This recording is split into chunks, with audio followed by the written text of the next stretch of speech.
Daily Bible word தமிழுக்கு அன்புடன் வரவேற்கிறோம். இன்று ஏப்ரல் 23, 2026. பாஸ்கா 3ஆம் வாரம் வியாழன்.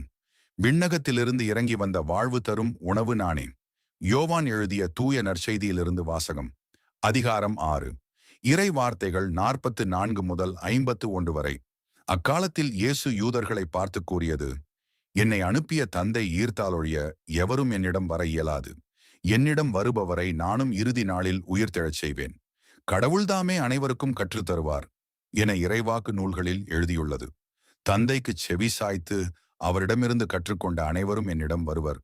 கடவுள்தாமே கற்றுத்தருவார் என்பதிலிருந்து தந்தையை எவராவது கண்டுள்ளார் என்று பொருள் கொள்ளக்கூடாது. கடவுளிடமிருந்து வந்துள்ளவர் மட்டுமே கடவுளை கண்டுள்ளார். உறுதியாக உங்களுக்கு சொல்கிறேன், என்னை நம்புவோர் நிலைவாழ்வை கொண்டுள்ளனர்.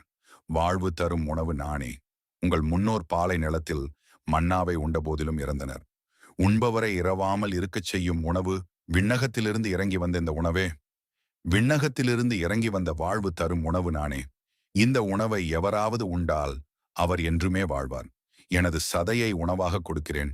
அதை உலகு வாழ்வதற்காகவே கொடுக்கிறேன். இது ஆண்டவரின் அருள்வாக்கு. இறைவா, உமக்கு நன்றி. நற்செய்தி வார்த்தைகளுக்கு daily Bible words Tamil channel subscribe பண்ணுங்க. இந்த வீடியோவை லைக் செய்யவும், ஆமேன் என்ற வார்த்தையை பதிவு செய்யவும் மற்றும் உங்கள் நண்பர்கள் மற்றும் குடும்பத்தினருடன் பகிர்ந்து கொள்ளுங்கள். கடவுள் உங்களை ஆசீர்வதிப்பாராக. ஆமேன்.